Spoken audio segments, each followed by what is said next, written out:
ನಮಸ್ಕಾರ. ಯಾರಿಲ್ಲ ನಮ್ಮ ಚಾನಲ್ಗೆ ಫಸ್ಟ್ ಟೈಮ್ ವಿಸಿಟ್ ಮಾಡಿದ್ರು ದಯವಿಟ್ಟು ಚಾನಲ್ ಸಬ್ಸ್ಕ್ರೈಬ್ ಮಾಡ್ಕೊಳ್ಳಿ, ಶೇರ್ ಮಾಡಿ, ಕಾಮೆಂಟ್ ಮಾಡಿ ಹೇಳ್ತಾ ವಿಡಿಯೋ. ಒಂದು ಹುಡುಗಿ 19 ವರ್ಷದ ಹುಡುಗಿ ಪತ್ತೆಯಾಗದ ಪ್ರಕರಣ ದಯವಿಟ್ಟು ನೋಡಿ. ಇದನ್ನು ಪತ್ತೆಯಾಗದ ಹುಡುಗಿ ಪತ್ತೆನೇ ಆಗಿಲ್ಲ. ಹುಡುಗಿ ಪತ್ತೆನೇ ಆಗಿಲ್ಲ. ದೇವಸ್ಥಾನಕ್ಕೆ ಅಪಮಾನನ ಇದು? ದೇವಸ್ಥಾನಕ್ಕೆ ಏನಾದರೂ ಅಪಚಾರನ ಇದು? ಪತ್ತೆ ತೋರಿಸಲಿಲ್ಲ ನಿಮಗೆ.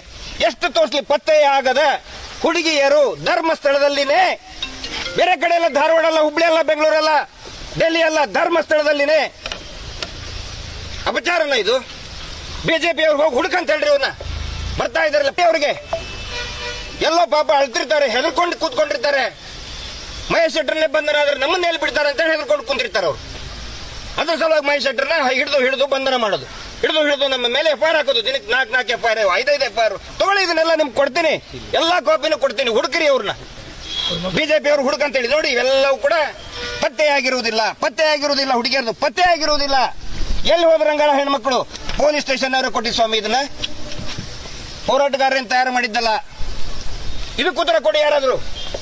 ದೇವಸ್ಥಾನಕ್ಕೆ ಅಪಪ್ರಚಾರ ಅಂತೆ, ದೇವರಿಗೆ ಅಪಪ್ರಚಾರ ಅಂತೆ, ದೇವಮಾನವನಿಗೆ ಅಪಪ್ರಚಾರ. ಎಲ್ಲಾ ಕಡೆ ಸ್ಟ್ರೈಕ್ ಅಂತೆ. ಎಲ್ಲ ಒಂದೊಬ್ಬರಿಗೆ 500-300 ರೂಪಾಯಿ ಕೊಟ್ಟು ದಂಧೆ ಮಾಡಿಸ್ತಾ ಇದ್ದಾರೆ. ಇವ್ರಿಗೆ ಉತ್ತರ ಕೊಡ್ಬೇಕು ಬಿಜೆಪಿ ಅವರು. ಹಿಂದೂ ಪರವಾಗಿ ಅಂತಾರಲ್ಲ, ಇದಕ್ಕೆ ಉತ್ತರ ಕೊಡ್ರಿ ಮೊದ್ಲಕ್ಕೆ. ಹೆಣ್ಣು ಹೆಂಗೆ ಅಪವಿತ್ರ ಆಗ್ತಾಳೆ? ಹೆಣ್ಣಿನ ಮೇಲೆ ಅತ್ಯಾಚಾರ ಆದ್ರೆ ಹೆಣ್ಣು ಹೆಂಗೆ ಅಪವಿತ್ರ? ಬೆಳ್ತಂಗಡಿ ಕೋರ್ಟಿಂದ ಚಿನ್ನಯ್ಯ 39/2025 ಪ್ರಕರಣದ ದಾಖಲೆಯನ್ನು ಇವತ್ತು 26/12/2025 ನಮಗೆ ಕೊಟ್ಟಿದ್ದೀವಿ. ಈ ಟೈಮಲ್ಲಿ ಕೊಟ್ಟಿದ್ದಾರೆ. ಇನ್ನು ನೋಡೋ ಏನೆಲ್ಲ ಇದೆ ಅಂತ. ಮೊಟ್ಟ ಮೊದಲ ಬಾರಿಗೆ ದೊರೆರಾಜು ವಕೀಲರು ಇದರ ವಿಷಯದಲ್ಲಿ ವಾದ ಮಾಡಿ ನಮಗೆ ಕೊಟ್ಟಿರುವಂಥದ್ದು ಇವತ್ತು ನಮ್ಮ ಕೈ ಸೇರಿದೆ. ಅತ್ಯಾಚಾರ ಆಗಿದೆ ಅಂತೇಳಿ ಹೋರಾಟ ಮಾಡಿದವರನ್ನೇ ಅಪರಾಧಿಗಳನ್ನಾಗಿ ಮಾಡಿ ಅವರನ್ನು ಜೈಲಿಗೆ ಹಾಕುವ ದೊಡ್ಡ ಷಡ್ಯಂತ್ರ SIT ತಂಡದವರು ಮಾಡಿದ್ದಾರೆ ಎಂಬುದು ಮೇಲ್ನೋಟ ಕಾಣ್ತಾ ಇದೆ ಈ ರಿಪೋರ್ಟಿನ ಪ್ರಕಾರ. ಮತ್ತು ಬೇರೆ ಏನಿಲ್ಲ ನೋಡಿ. ಯಾವುದೇ ಒಂದು ಹೋರಾಟ ಮಾಡೋಕ್ಕೆ ಹೋದರೆ ಪ್ರಭಾವಿ ವ್ಯಕ್ತಿಗಳ ವಿರುದ್ಧವಾಗಿಯೋ ಅಕಸ್ಮಾತ್ ಅಲ್ಲಿ ಆಗಿರ್ತಕ್ಕ ಅಸಹಜ ಸಾವುಗಳ ಬಗ್ಗೆ ನ್ಯಾಯ ಕೇಳಕ್ಕೆ ಹೋದರೆ ಈ ಥರ ಹೋರಾಟಗಾರರನ್ನು ಜೀವಾವಧಿ ಶಿಕ್ಷೆಗೆ ಕೆಲಸ ಮಾಡ್ತಾ ಇದ್ದೀರಲ್ಲ, ಜೀವಾವಧಿ ಶಿಕ್ಷೆಗೆ ಗುರಿಪಡಿಸುವಂಥ ಕೆಲಸ ಮಾಡ್ತಾ ಇದ್ದೀರಲ್ಲ, ಅದು ಇಂಥ ಆಗಬೇಕು, ಜೀವಾವಧಿ ಶಿಕ್ಷೆನೇ ಆಗಬೇಕು ಅಂತೇಳಿ ರಿಪೋರ್ಟಲ್ಲಿ ಬರೆದಾಕಿದಾರಲ್ಲ. ಇದೇನು SIT ತನಿಖೆಯ ಶಾರ್ಟ್ ಶೀಟ್ ಅಲ್ಲ, ತನಿಖೆಯ ವರದಿ. ನಮ್ಮ ಮುಂದೆ ಇದೆ ಪಿಕ್ಚರ್, ಪಿಕ್ಚರ್ ಬಾಕಿ ಹಾಯ್. ಈ ಥರ ಮಾಡಿದ್ರೆ ಹೆಂಗೆ? ಅದೇ ನಮ್ಮ DK ಸಾಹೇಬ್ರು ಹೇಳಿದ್ರಲ್ಲ, ಅದೇ ಥರನೇ ತನಿಖೆ ಆಗಿದೆ ಎಂಬುದು ಮೇಲ್ನೋಟ ಕಾಣ್ತಾ ಇದೆ.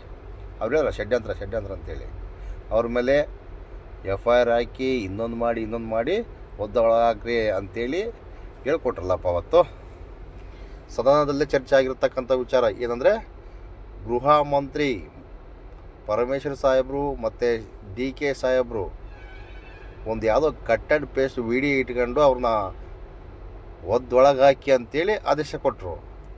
ಈ ಥರ ಇದೆ ನಮ್ಮ ವ್ಯವಸ್ಥೆ.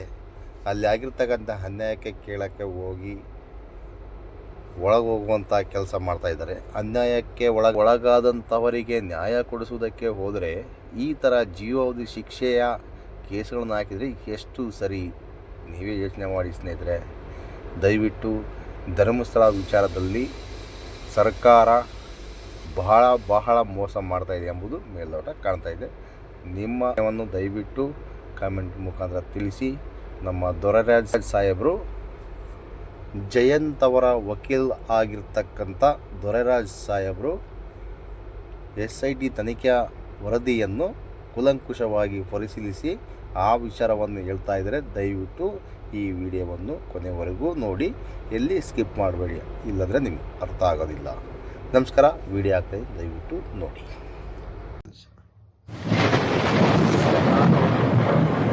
ಎಸ್ ದೊರೆರಾಜು ವಕೀಲ, ರಾಜ್ಯದ ಮಾಜಿ ಅಭಿಯೋಜಕ. 2 ಬಾರಿ ನಾನು ರಾಜ್ಯ ಸರ್ಕಾರದ ಅಭಿಯೋಜಕನಾಗಿ ಕೆಲಸ ಮಾಡಿದ್ದೀನಿ. ಪ್ರಸ್ತುತ ಸೌಜನ್ಯ ಪ್ರಕರಣದ ಹೋರಾಟಗಾರರಾದ T ಜಯಂತ್ ರವರು ಅವರ ಕೇಸೊಂದನ್ನು ನಾನು ಕೊಟ್ಟಿದ್ದಾರೆ, ಅದನ್ನು ನಾನು ನಡೆಸ್ತಾ ಇದ್ದೀನಿ. T ಜಯಂತ್ ಸೌಜನ್ಯ ಪರ ಹೋರಾಟಗಾರರು, RTI ಕಾರ್ಯಕರ್ತರು ಮತ್ತು ಸಾಮಾಜಿಕ ಹೋರಾಟಗಾರರು. ಇವರು ಧರ್ಮಸ್ಥಳದ ಸುತ್ತಮುತ್ತ ನಡೆದ ಅನೇಕ ಅಪರಾಧಗಳ ತನಿಖೆಗಾಗಿ ನ್ಯಾಯ ಬೇಕೆಂದು ಹೋರಾಟ ಮಾಡ್ತಾ ಇದ್ದಾರೆ. ದಿನಾಂಕ 20/11/2025 ಕರ್ನಾಟಕ ಸರ್ಕಾರದ ಆದೇಶದಂತೆ ರಚಿಸಲಾಗಿರುವ ವಿಶೇಷ ತನಿಖಾ ತಂಡ ಧರ್ಮಸ್ಥಳದವರು ಕ್ರೈಮ್ ನಂಬರ್ 39/2025 ಪ್ರಕರಣದಲ್ಲಿ ಅಡಿಷನಲ್ ಸಿವಿಲ್ ಜಡ್ಜ್ ಮತ್ತು ಜೆಎಂಎಫ್ಸಿ ಬೆಳ್ತಂಗಡಿಯವರ ನ್ಯಾಯಾಲಯದಲ್ಲಿ ಬಿಎನ್ಎಸ್ಎಸ್ ಕಲಂ 215 ಅಡಿಯಲ್ಲಿ ಕಂಪ್ಲೇಂಟ್ ರಿಪೋರ್ಟ್ ಅನ್ನ ಸಲ್ಲಿಸಿರುತ್ತಾರೆ. ಇದರಲ್ಲಿ ಮೊದಲನೆಯ ಆರೋಪಿಯಾಗಿ ಚಿನ್ನಯ್ಯನವರನ್ನು, ಎರಡನೆಯದು 3, 4, 5, 6 ಕ್ರಮವಾಗಿ ಮಹೇಶ್ ತಿಮ್ಮರೋಡಿ, ಗಿರೀಶ್ ಮಟ್ಟಣ್ಣ, ಟಿ ಜಯಂತ್, ವಿಠಲಗೌಡ, ಸುಜಾತ ಭಟ್ ರವರನ್ನ ನಮೂದಿಸಲಾಗಿದೆ. ಇವರು ಸಲ್ಲಿಸಿದಂತಹ ಕಂಪ್ಲೇಂಟ್ ರಿಪೋರ್ಟ್ ನ ಪ್ರತಿಯನ್ನು ಅನೇಕ ಅಡಚಣೆಗಳ ಆದರೂ ಸಹ ಕಾನೂನಾತ್ಮಕವಾಗಿ ನ್ಯಾಯಾಲಯದಲ್ಲಿ ವಾದ ಮಾಡಿ ಎಸ್ಐಟಿಯವರು ಈ ದಾಖಲೆಗಳ ಪ್ರತಿಗಳನ್ನು ಯಾರಿಗೂ ಕೊಡಬಾರದೆಂದು ನ್ಯಾಯಾಲಯಕ್ಕೆ ವಿನಂತಿ ಮಾಡಿಕೊಂಡಿದ್ದರೂ ಸಹ ಕಾನೂನಾತ್ಮಕವಾಗಿ ನಾವು ವಾದ ಮಂಡಿಸಿ ಈ ಎಲ್ಲ ದಾಖಲೆಗಳು ಅಂದರೆ 6 ಸಂಪುಟಗಳ 3923 ಪುಟಗಳ ಕಂಪ್ಲೇಂಟ್ ರಿಪೋರ್ಟ್ ಅನ್ನ ಪ್ರತಿ ಬೇಕೆಂದು ನಾವು ನ್ಯಾಯಾಲಯಕ್ಕೆ ಅರ್ಜಿ ಸಲ್ಲಿಸಿ ಆದೇಶವಾದ 1 ತಿಂಗಳ ನಂತರ ಅಂದರೆ 26/12/2025 ನನ್ನ ಕಕ್ಷಿದಾರರಾದ ಜಯಂತ್ ರವರ ಕೈ ಸೇರಿದೆ. ಇವತ್ತು 28/12/2025 ನಿನ್ನೆ ದಿನದಂದು ಈ ಸಂಪೂರ್ಣ ಈ certified copies of the complaint report ನಮ್ಮ ಕೈ ಸೇರಿ ಅದನ್ನು ಪರಾಮರ್ಶಿಸಿ ನನ್ನ ಕಕ್ಷಿದಾರರಾದ ಜಯಂತ್ ರವರು ಸೋಷಿಯಲ್ ಮೀಡಿಯಾಗಳಲ್ಲಿ ಬೇರೆ ಬೇರೆ ಮಾಧ್ಯಮಗಳಲ್ಲಿ ಬೇರೆ ಬೇರೆ ರೀತಿಯ ವರದಿಗಳು ಬರ್ತಾ ಇದೆ.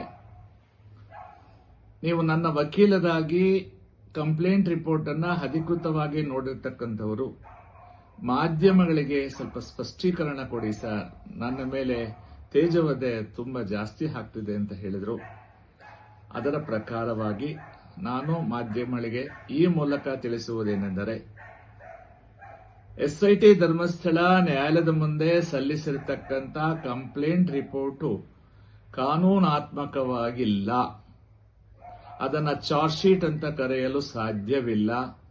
ಅದು ದೋಷಾರೋಪಣಾ ಪಟ್ಟಿ ಅಲ್ಲ. ಒಂದು ವೇಳೆ ದೋಷಾರೋಪಣಾ ಪಟ್ಟಿ ಆಗಿದ್ದಲ್ಲಿ ಎಸ್ಐಟಿ ಕೆಲಸ ಮುಗಿದೋಗ್ತಾ ಇತ್ತು. ಅವರು ಫರ್ದರ್ ಇನ್ವೆಸ್ಟಿಗೇಷನ್ ಮಾಡುವ ಅವಶ್ಯಕತೆ ಇಲ್ಲ. ಫರ್ದರ್ ಇನ್ವೆಸ್ಟಿಗೇಷನ್ ಮಾಡಿದ್ರೆ ಚಾರ್ಜ್ ಶೀಟ್ ಹಾಕಿದ ನಂತರ ಕಾನೂನಾತ್ಮಕವಾಗಿ ಹಳೆಯ ದಂಡ ಪ್ರಕ್ರಿಯಾ ಸಂಹಿತೆ 173(8) ಅಡಿಯಲ್ಲಿ ಪ್ರಕರಣದ ಮುಂದಿನ ತನಿಖೆಗೆ ನ್ಯಾಯಾಲಯದ ಅನುಮತಿಯನ್ನು ಕೋರಿ ಮುಂದುವರಿಸಬೇಕಾಗುತ್ತೆ. ಆದ್ರಿಂದ ಇದು ಚಾರ್ಜ್ ಶೀಟ್ ಅಲ್ಲ, ತನಿಖೆ ಮುಂದುವರಿತಾ ಇದೆ.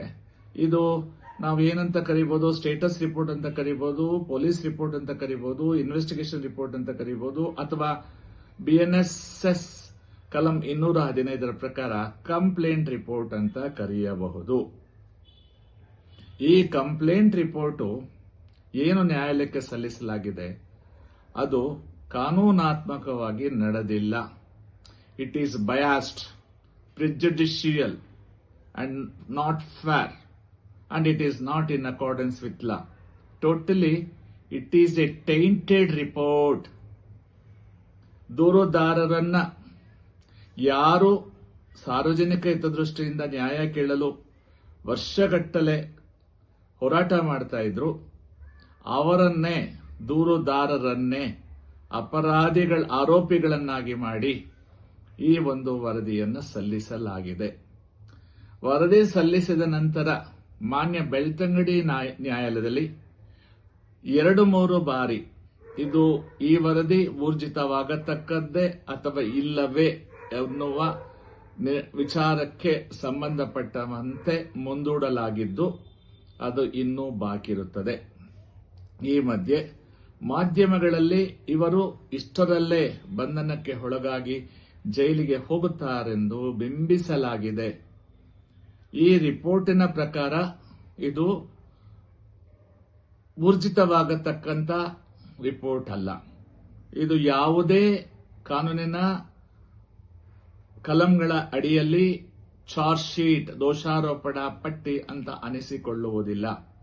ಆದ್ದರಿಂದ ಸಮನ್ಸ್ ಆಗಲಿ, ವಾರೆಂಟ್ ಆಗಲಿ, ಅರೆಸ್ಟ್ ವಾರೆಂಟ್ ಆಗಲಿ ಆರೋಪಿಗಳಿಗೆ ಇಶ್ಯೂ ಮಾಡತಕ್ಕಂಥ, ಜಾರಿ ಮಾಡತಕ್ಕಂಥ ಆದೇಶ ನ್ಯಾಯಾಲಯ ಕೊಡಲಾರದು ಎಂಬ ಭರವಸೆ ಅನುಭವದ ಆಧಾರದ ಮೇಲೆ ನಾನು ಹೇಳ್ತಾ ಇದ್ದೀನಿ.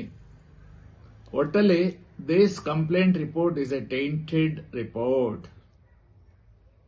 ಸರ್ಕಾರದ ಆದೇಶದ ಪ್ರಕಾರ 20 ವರ್ಷಗಳಿಂದ ಅಲ್ಲಿ ನಡೆದಿರತಕ್ಕಂಥ ಪ್ರಕರಣಗಳ ಬಗ್ಗೆ ಸಾಕ್ಷಿದಾರರು ಎಸ್ಐಟಿಗೆ ಹೋಗಿ ಸಾಕ್ಷಿಗಳಿದ್ದಾರೆಂದು ಮಾಹಿತಿ ಕೊಟ್ಟು, ಬರವಣಿಗೆಯಲ್ಲಿ ದೂರುಗಳನ್ನು ಕೊಟ್ಟು, ದಾಖಲೆಗಳನ್ನು ಸಲ್ಲಿಸಿದ್ದರೂ ಸಹ ಎಸ್ಐಟಿ ಒಂದು ಪೊಲೀಸ್ ಸ್ಟೇಷನ್ ಆಗಿ ಆದೇಶದಲ್ಲಿ ಉಲ್ಲೇಖಿಸಲ್ಪಟ್ಟಿರುವಾಗ ಅವರು ಯಾವುದೇ ಎನ್ಸಿಆರ್ ಆಗಲಿ, ಎಫ್ಐಆರ್ ಆಗಲಿ, ತನಿಖೆಯಾಗಲಿ, ದೋಷಾರೋಪಣಾ ಪಟ್ಟಿಗಳನ್ನಾಗಲಿ ಯಾವುದನ್ನೂ ಮಾಡಿರುವುದಿಲ್ಲ. ಸಾಕ್ಷಿದಾರರು ಕೊಟ್ಟಂತ ಹೇಳಿಕೆಯ ಆಧಾರದ ಮೇಲೆ ಪ್ರಕರಣಗಳಲ್ಲಿ ಸಿಲುಕಿರುವ ಸಂಶಯಾಸ್ಪದ ವ್ಯಕ್ತಿಗಳ ಹೇಳಿಕೆಗಳನ್ನೂ ಸಹ ಎಸ್ಐಟಿ ಪಡೆದಿರುವುದಿಲ್ಲ. ಎಸ್ಐಟಿ ಕ್ರೈಮ್ ನಂಬರ್ 39/2025 ಧರ್ಮಸ್ಥಳದ ಪ್ರಕರಣದಲ್ಲಿ 1 ಕಲಂನಲ್ಲಿ ನೋಂದಾಯಿತವಾದ ಎಫ್ಐಆರ್ಗೆ ಇನ್ನೂ ಹಲವು 10 ಕಲಂಗಳನ್ನು ಸೇರಿಸಿ ಜೀವಾವಧಿ ಸಜೆಯಿಂದ ದಂಡಿಸಲ್ಪಡಬಹುದಾದ ಕಲಂಗಳನ್ನು ಅಲ್ಲಿ ಹಾಕಿ ಆರೋಪಿತರನ್ನಾಗಿ ನನ್ನ ಕಕ್ಷಿದಾರನ್ನು ಮಾಡಿ ಅವರನ್ನು ಶೋಷಣೆಗೆ ಒಳಪಡಿಸುತ್ತಿದ್ದಾರೆ. ಬುರುಡೆಯನ್ನು ತಂದು ನ್ಯಾಯಾಲಯದ ಮುಂದೆ ಆಗಲಿ, ಪೊಲೀಸ್ ಸ್ಟೇಷನ್ ಮುಂದೆ ಆಗಲಿ ಕೊಟ್ಟು ಅವರು ತನಿಖೆಯ ದಾರಿ ತಪ್ಪಿಸುತ್ತಿದ್ದಾರೆ, ಕಾನೂನು ದುರುಪಯೋಗ ಮಾಡಿಕೊಳ್ಳುತ್ತಿದ್ದಾರೆ, ಸುಳ್ಳು ಸಾಕ್ಷ್ಯಗಳನ್ನು ನೀಡುತ್ತಿದ್ದಾರೆ ಎಂಬ ಆರೋಪ ಎಸ್ಐಟಿಯದು. ಇದಕ್ಕೆ ಸ್ಪಷ್ಟೀಕರಣ ಏನು ಅಂದ್ರೆ, ಬಾಕಿ ಇರುವ ಅನೇಕ ಗಂಭೀರ ಅಪಹರಣ, ಅತ್ಯಾಚಾರ, ಕೊಲೆ ಪ್ರಕರಣಗಳು ತನಿಖೆಗೆ ಒಳಪಡದ ಕಾರಣ ಈ ಪ್ರಕರಣಗಳ ತನಿಖೆಗೆ ಒಳಪಡಿಸಬೇಕೆಂದು ಅದರ ಗಂಭೀರತೆಯನ್ನ ಮನವರಿಕೆ ಮಾಡಲು ನ್ಯಾಯಾಲಯದ ಮುಂದೆ, ಪೊಲೀಸರ ಮುಂದೆ ಬುರುಡೆಯನ್ನು ತೆಗೆದುಕೊಂಡು ಸದ್ಭಾವನೆಯಿಂದ ಅಪರಾಧಿಕ ಮನೋಭಾವ ಇಲ್ಲದೆ ಮಾಡಿದಂತಹ ಕೃತ್ಯಕ್ಕೆ ಫಿರ್ಯಾದುದಾರರನ್ನ ಆರೋಪಿಗಳಾಗಿ ಪರಿವರ್ತಿಸಿರುವುದು ಕಾನೂನಾತ್ಮಕವಾಗಿ ಸರಿಯಲ್ಲ. ಆದ್ದರಿಂದ ನನ್ನ ಕಕ್ಷಿದಾರ ಜಯಂತ್ ಈ ಒಂದು ಪ್ರಕರಣದಲ್ಲಿ ಯಾವುದೇ ತಪ್ಪು ಮಾಡಿಲ್ಲ. ಅವರು ಯಾವುದೇ ವ್ಯಕ್ತಿಯ ಕೊಲೆ ಮಾಡಿ ಬುರುಡೆ ತಂದಿಲ್ಲ. ಶವ ಹೂತಿರ್ತಕ್ಕಂಥ ಸ್ಥಳದಿಂದ ಕಾನೂನು ಬಾಹಿರವಾಗಿ ಎಕ್ಸ್ಯೂಮೇಷನ್ ಮಾಡಿ ಬುರುಡೆ ತಂದಿದ್ದಲ್ಲ. ಒಂದು ವೇಳೆ ಆ ರೀತಿ ತರಬೇಕಾದ್ರೆ ತಹಸೀಲ್ದಾರು ಎಸಿಗಳ ಸಮಕ್ಷಮದಲ್ಲಿ ಎಕ್ಸ್ಯೂಮೇಷನ್ ಮಾಡಬೇಕಾಗುತ್ತೆ. ಯಾವುದೇ ಲ್ಯಾಬೊರೇಟರಿಯಿಂದ ತಂದಿಲ್ಲ, ಯಾವುದೇ ಸ್ಮಶಾನದಿಂದ ತಂದಿಲ್ಲ. ಲಾಭಕ್ಕಾಗಿ ಯಾರಿಗೋ ತೊಂದರೆ ಕೊಡಬೇಕು, ಮೋಸ ವಂಚನೆ ಮಾಡುವ ದೃಷ್ಟಿಯಿಂದ ತಂದದ್ದಲ್ಲ. ಕಾನೂನನ್ನ to set the law into motion in respect of the pending cases ಈ ಒಂದು ಬಂಗಳೆಗುಡ್ಡೆಯಲ್ಲಿ ಬಿದ್ದಿದ್ದಂತಹ ಬುರುಡೆಯನ್ನ ತಂದು ಕೊಟ್ಟಿರುತ್ತಾರೆ. ಇದಾದ ನಂತರ ವಿಠ್ಠಲ್ ಗೌಡರವರ ಸಮಕ್ಷಮದಲ್ಲಿ ಎಸ್ಐಟಿಯವರು ಇನ್ನೂ ಹಲವು ಬುರುಡೆಗಳನ್ನ, ಅಸ್ಥಿ ಪಂಜರಗಳನ್ನ ವಶಪಡಿಸಿಕೊಂಡು ಅದನ್ನು ಕಾನೂನು ಕ್ರಮಕ್ಕೆ ಒಳಪಡಿಸಿರುತ್ತಾರೆ. ಎಸ್ಐಟಿಯವರು ಸತ್ಯಾಸತ್ಯತೆ ತಿಳ್ಕೊಳ್ಳಲು ಆ ಬುರುಡೆಗಳನ್ನ, ಅಸ್ಥಿ ಪಂಜರಗಳನ್ನ ಹೇಗೆ ವಶಪಡಿಸಿಕೊಂಡ್ರೋ ಅದೇ ರೀತಿ ಇದನ್ನು ವಶಪಡಿಸಿಕೊಂಡು ಫಿರ್ಯಾದುದಾರರು ಮತ್ತು ಅವರ ಸಂಗಡಿಗರು ಎಸ್ಐಟಿ ಮುಂದೆ ಮಾಡಿದ ಮನವಿಗೆ ಪ್ರೋತ್ಸಾಹ ಕೊಟ್ಟು ಕಾನೂನಿನ ಪ್ರಕಾರ ತನಿಖೆ ಮಾಡುವ ಬದಲು ಅವರನ್ನ ಶೋಷಣೆಗೆ ಒಳಪಡಿಸುತ್ತಿದ್ದಾರೆ. ಆದ್ದರಿಂದ ಪ್ರಕರಣ ಈಗ ಕಾಗ್ನೈಸೆನ್ಸ್ ಸ್ಟೇಜಲ್ಲಿದೆ. ಕಾಗ್ನೈಸೆನ್ಸ್ ತಗೋಬೇಕಾದರೆ ಸಂಜ್ಞೆ ಆದೇಶವನ್ನ ನ್ಯಾಯಾಲಯ ಹೊರಡಿಸಬೇಕಾದ್ರೆ ದೋಷಾರೋಪಣಾ ಪಟ್ಟಿಯನ್ನು ಸಲ್ಲಿಸಲೇಬೇಕು. ಇದು ದೋಷಾರೋಪಣಾ ಪಟ್ಟಿ ಅಲ್ಲದ ಕಾರಣ, ಕಂಪ್ಲೇಂಟ್ ರಿಪೋರ್ಟ್ ಆಗಿರುವ ಕಾರಣ ಇನ್ನೂ ಕಾನೂನಿನ ಪ್ರಕ್ರಿಯೆಗಳು ಬಾಕಿ ಇದ್ದು ತಕ್ಷಣದಲ್ಲೇ ಯಾರ ಬಂಧನವೂ ಆಗಲಾರದು ಎಂಬುದು ನನ್ನ ಕಾನೂನಿನ ಅನುಭವದ ಅಭಿಪ್ರಾಯ. ಆದ್ದರಿಂದ ಮಾಧ್ಯಮ ಸ್ನೇಹಿತರು ಈ ಸತ್ಯಾಸತ್ಯತೆಗಳನ್ನು ಅರಿತುಕೊಂಡು ಇದಕ್ಕೆ ಸ್ಪಷ್ಟೀಕರಣವನ್ನು ನಾವು ನೀಡುತ್ತಿರುವ ಕಾರಣ ಅದರಂತೆ ತಾವು ಕಾನೂನಾತ್ಮಕವಾಗಿ ಸುದ್ದಿಯನ್ನ ಪ್ರಚಾರ ಮಾಡಿ ನನ್ನ ಕಕ್ಷಿದಾರರ ಆತ್ಮಗೌರವ, ಅವರ ವರ್ಚಸ್ಸು, ಅವರ ಘನತೆಗೆ ಕುಂದುಂಟಾಗದಂತೆ, ಯಾವುದೇ ರೀತಿಯ ತೇಜೋವಧೆ ಆಗದಂತೆ ಮಾಡಿಕೊಡಬೇಕೆಂದು ನಾನು ವಕೀಲನಾಗಿ ಅವರ ಪರವಾಗಿ ತಮ್ಮನ್ನು ಕೋರಿಕೊಳ್ಳುತ್ತೇನೆ.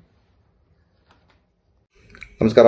ಇಷ್ಟೊತ್ತು ವಿಡಿಯೋ ನೋಡಿದ್ದಕ್ಕೆ ತುಂಬ ಧನ್ಯವಾದಗಳು. ದಯವಿಟ್ಟು ನಮ್ಮ ಚಾನಲನ್ನು ಸಬ್ಸ್ಕ್ರೈಬ್ ಮಾಡ್ಕೊಳ್ಳಿ, ಶೇರ್ ಮಾಡಿ, ಕಾಮೆಂಟ್ ಮಾಡಿ ಹೇಳ್ತಾ ಈ ವಿಡಿಯೋದಲ್ಲಿ ಇಲ್ಲಿಗೆ ಮುಗಿಸೋಣ. ಮುಂದಿನ ವಿಡಿಯೋದಲ್ಲಿ ಸಿಗೋಣ. ನಮಸ್ಕಾರ.